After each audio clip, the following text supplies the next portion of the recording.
The sun is going down 200,000 years ago. You can't make a phone light up. You can't flip a switch. In a few minutes, the world will turn so completely black that you will not be able to see your own hand in front of your face. And out there, in that darkness, things are waking up. Things with teeth. Your ancestors faced this every single night for hundreds of thousands of years. The fear they felt wasn't irrational. The dark really was trying to kill them. So how did they survive it? Not just the predators, but the terror itself.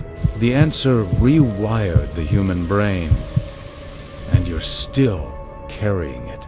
First, let's be clear. The fear of the dark is not childish. It's ancient hardware. Humans are a daytime species. Our eyes are built for color and detail in sunlight, and they are terrible at night. Compared to a leopard or a hyena, we are functionally blind once the sun sets. Our predators were the opposite. Lions, leopards, genus, animals with reflective eyes that turn faint light into vision. When darkness fell, the entire balance of power flipped.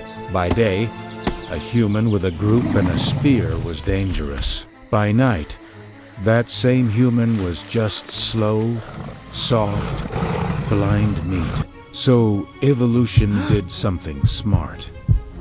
It made us afraid. The pounding heart, the urge to find shelter before dusk. That fear kept your ancestors alive long enough to have you. But fear alone isn't survival. You need a solution. And the first one changed everything. Fire. At Wonderwerk Cave in South Africa, archaeologists found ash and burned bone, showing humans were controlling fire at least 1 million years ago. This wasn't just warmth. Fire was a wall made of light. Most predators won't cross into firelight. That flickering circle, maybe 30 feet across, became the first safe space humans ever owned in the dark. For the first time, a blind, slow ape could sit through the night and not be eaten. But fire did something stranger than protect, but eat. About time. 3-4 extra hours of usable life every night that no animal had ever had before. And what humans did with those hours is where it gets interesting. By day, your ancestors were busy. They had to forage, hunt, fix tools, find water. There was no time to philosophize about the universe when something might be hunting you. But at night around the fire, everything changed. Anthropologist Polly Wiesner spent years studying the Ru-Honzi people of the Kalahari. She found something remarkable. During the day, about 80% of their conversation was practical gossip, complaints, planning. But at night, by the fire, 81% of talk became stories. Stories about ancestors, about distant lands, about spirits and the unknown. The campfire became theater, classroom, and church all at once. And here's the twist that fights the fear.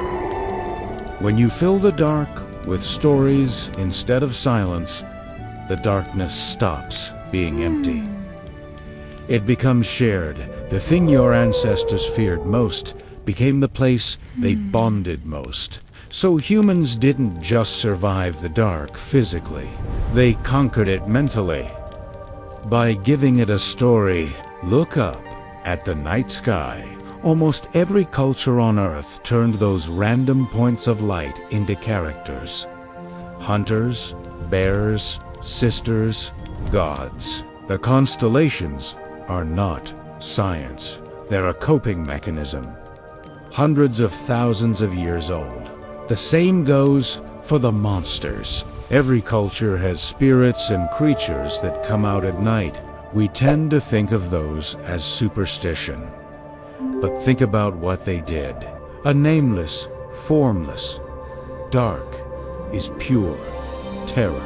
A dark with a named creature in it is something you can prepare for, warn your children about, and tell stories to survive. Humans took an environment that wanted to kill us and overwrote it with meaning. We didn't remove the fear, we gave it a face, and a face can be fought. Here's the deepest sign that humans truly mastered the night. We stopped just hiding from it. We started living in it. Historian Roger Eckert spent 16 years digging through old diaries, court records, and books. He found over 500 references to something we've completely forgotten: first sleep and second sleep. For most of history, people didn't sleep 8 hours straight. They slept in 2 chunks. They'd go down a couple hours after dark, then wake around midnight for an hour or more. And during that waking window, they weren't afraid. They prayed, talked, visited neighbors, made love, interpreted their dreams. Think about what that means.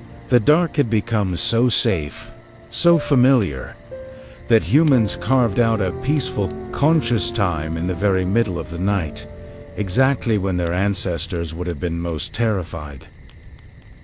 But here's the twist. We never actually deleted the fear. We buried the Italiano. In 1992, sleep researcher Thomas Ware ran an experiment at the National Institute of Mental Health. He put people in darkness for 14 hours a night, like pre-electric humans.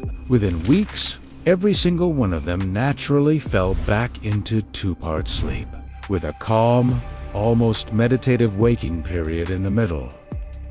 The ancient program was still in there, just switched off by artificial light, and the fear is the same.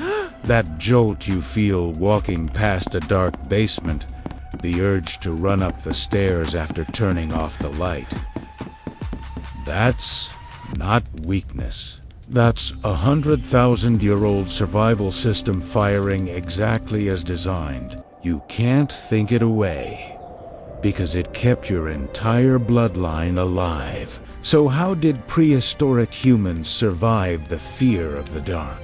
They didn't conquer it with courage. They conquered it with cooperation.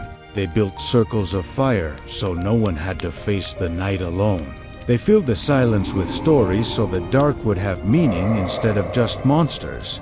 They turned the most dangerous hours of existence into the time we became human when we first told stories, mapped the stars, and imagined things bigger than ourselves. The fear never went away. It's still in you, but now you know what it really is. It's not a flaw. It's an inheritance, a gift from every ancestor who sat by a fire, heard something move in the dark, and chose to stay close to the people beside them. So, the next time you feel that ancient chill in a dark room, remember, you're not afraid because something's wrong with you. You're afraid because something out there once won, and your ancestors are the reason you're still here to feel it.